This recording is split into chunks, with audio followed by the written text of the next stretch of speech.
até como o nosso irmão colocou, ainda, por incrível que pareça, tem medo da morte.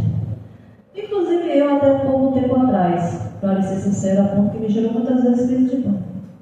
Por quê? Porque infelizmente nós ainda só aprendemos a compreender que a morte ela não é o fim quando vem através dos estudos. Então, olha como é importante a transformação que cada um de nós temos quando nós estudamos. Coisas, às vezes, tão, vamos dizer assim, que está dentro muito do nosso cotidiano, se torna algo tão pesado quando nós não conhecemos. Então, esse tema, ele tem muito a ver com isso, né? Quanto mais nós nos instruímos, mais nós nos libertamos nesse sentido, porque quando Jesus ele esteve aqui para nós, junto a nós, a primeira coisa que Jesus ele fez e nos mostrou foi o quê? Foi dizer que existia algo além da matéria. Né? Ele falou muito na questão do reino, falou muito na questão do Pai. E é engraçado também que quando nós falamos em Deus, nós sempre ainda colocamos, mas na maioria das vezes nós olhamos para cima, achando que Deus está lá. Não, Deus existe dentro de nós. Deus está internalizado em nós, porque nós somos centelhas dele. Nós somos a luz divina desse Pai misericordioso. Apenas basta que a gente deixe que essa luz se saia, né, se expanda, mas para que isso venha a acontecer, a essa expansão dessa luz que já é existente em nós, precisamos que também cada um se permita. Porque nós temos o livre-arbítrio.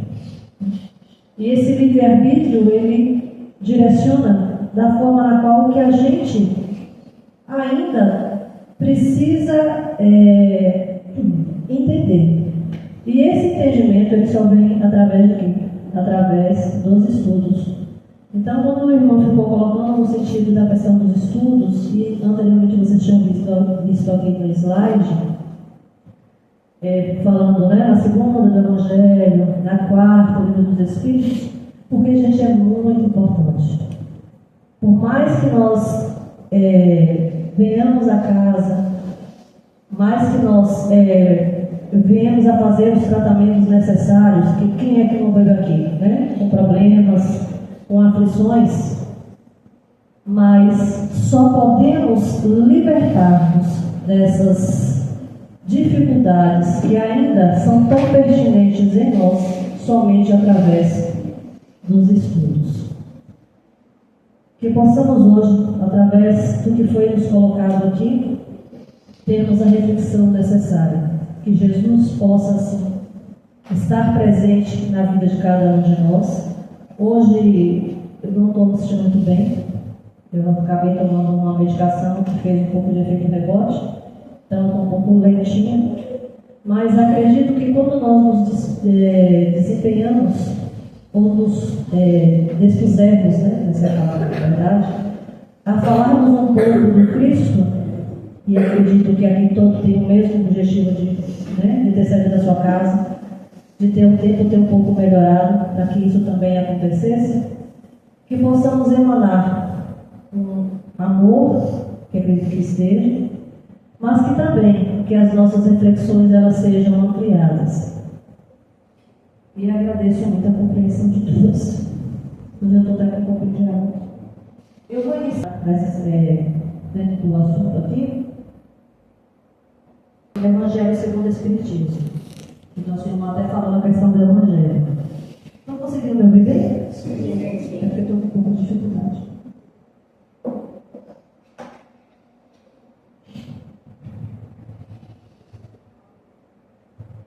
A fé humana e a divina. No homem, a fé é o sentimento inato de seus destinos futuros. É a consciência que ele tem das faculdades imensas depositadas em germe no seu íntimo, a princípio em estado latente, o que ele cumpre fazer, o que desabrocha e cresçam pela ação da vontade. Até o presente, a fé ela não foi compreendida, senão pelo lado religioso. Porque o Cristo a exaltou como poderosa alavanca, e porque tem considerado apenas como chefe de uma religião. Entretanto, o Cristo que operou milagres materiais mostrou por esses milagres mesmo o que pode o homem quando ele tem fé. Isto é a vontade de querer e a certeza que essa vontade obter satisfação. Também os apóstolos não operaram milagres seguindo-lhe o exemplo? Ora, que eram esses milagres, se não efeitos naturais, cujas causas os homens de então desconheciam, mas que hoje, em grande parte, se aplicam, que pelo estudo do Espiritismo e do magnetismo tornarão completamente compreensíveis. A fé, ela é humana ou ela é divina? Conforme o homem aplica suas faculdades à satisfação das necessidades terrenas ou das suas aspirações celestiais e futuras. O homem de gênio que se lança à realização de algum grande empreendimento triunfa sem ter fé, porque sente em si que pode há de chegar ao fim pretendido. Certeza que lhe faculta imensa força. O homem de bem, crente em seu futuro, deseja encher de belas e nobres ações as suas existências. Extrai na sua fé, na certeza da fidelidade que o espera, a força necessária, e ainda assim opera milagres da caridade, de devotamento, de abnegação. Enfim, com a fé, não há maus pendores que não cheguem a vencer. O magnetismo é uma das maiores provas do poder da fé posta em ação. É pela fé que ela cura e produz esses fenômenos singulares, qualificados outra hora de milagres. Repito, a fé ela é divina e humana. Se todos os encarnados se achassem persuadidos da força em que se trazem, e se quisessem pôr a vontade a serviço dessa força, seriam capazes de realizar o que até hoje eles chamariam de prodígios, que, no entanto, não passa de desenvolvimento das faculdades humanas. Então, esse evangelho, ele está muito pertinente, por quê? Porque quando nós falamos no autoconhecimento e na transformação moral, tem muito a ver com a questão da fé, do que é aquilo que realmente nós nos propusemos a fazer. Deixou claro aqui que quando a gente coloca uma ação diante daquilo, seja na questão material, nós temos força suficiente para assim conseguirmos. Mas será que hoje, pelo fato de nós estarmos buscando o nosso esclarecimento, buscando o autoconhecimento, será que ainda é necessário termos tanto apego no sentido material? Acredito que não. Por quê? Porque a nossa vida, ela não se encerra aqui. Quando eu disse lá no início que muitos ainda de nós acham, porque foi colocado para muitos de nós, eu digo no sentido até para mim mesmo, que a vida apenas estaria aqui e encerraríamos um ciclo. Só que quando a gente tem a noção, e essa noção ela é dada através dos estudos, que a vida ela não se encerra aqui, muitas das nossas ações, elas começam, pelo menos, a ser questionadas. Será que algo que eu faço a alguém, no sentido de uma má ação, isso não vai nos trazer consequências? Então, nossa consciência, ela começa já a latejar. Mesmo que muitas muitas vezes essas nossas ações ainda se façam presentes, porque temos o livre-arbítrio, mas fazemos porque queremos, né? Mas a consciência nós já temos que aquela ação, ela vai trazer por si só uma consequência difícil, que é o que acontece na maioria das vezes, que seria o quê? São os processos obsessivos que cada um de nós temos. Por quê? Porque a gente, quando está muito limitado no apego da matéria, e quando a gente começa a trazer para o outro ações que, na verdade, nos prejudicam, o outro que se sentiu ofendido, ele vai acabar trazendo para ele, se for um espírito ainda que não tenha o conhecimento necessário, ele vai trazer para si sentimentos totalmente contrários daquilo que é se esperado. É onde vem a mágoa, o rancor, o ódio. Principalmente as pessoas que começam a entender, como não sei se vocês leram alguma coisa no sentido de processos obsessivos, mas é interessante. O processo obsessivo começa dessa forma. Por quê? Porque quando você comete uma ação e que você machuca alguém, o outro ainda, se ele estiver em desenvolvimento, aonde não vai ter esclarecimento, ele vai querer, da maneira dele, trazer a vingança. E aí é aonde vem, né, através de várias reencarnações, esse acompanhamento compulsório na maioria das vezes, né? Ou seja, encarnação através de encarnações, aonde espíritos estariam ou ficariam se duelando, né?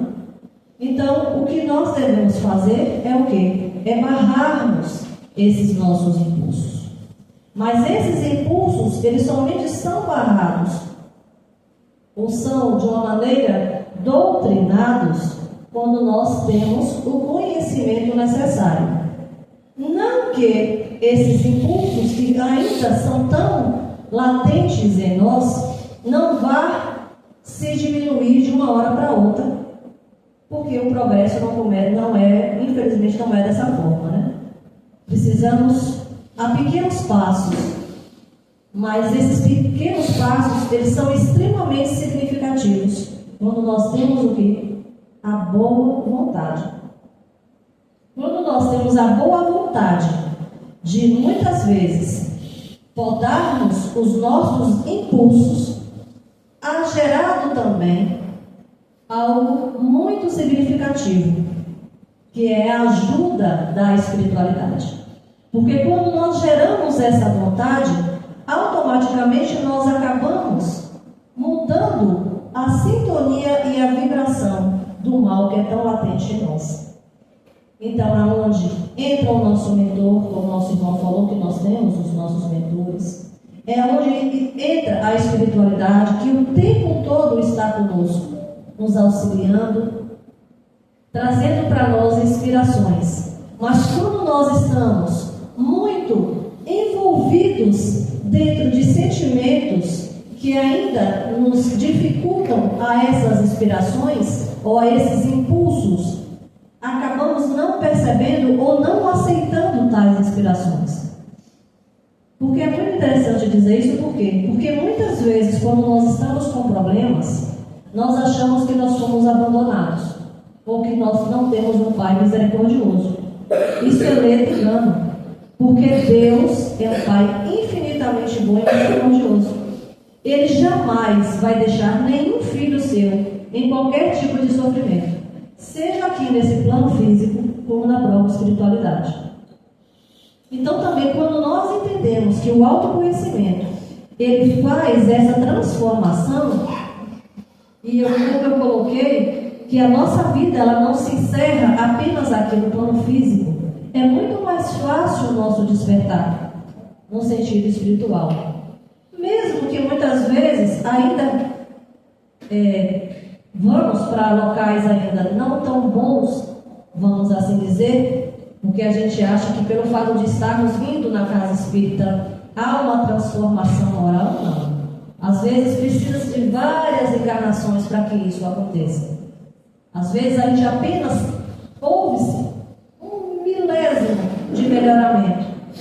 Mas aí eu digo, esse pequeno melhoramento já não é bem visto no sentido da sua vontade?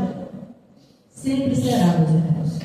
Mesmo que sejamos em pequenos passos, em busca da reforma íntima, que é isso que se fala muito dentro da doutrina, nos reformularmos intimamente.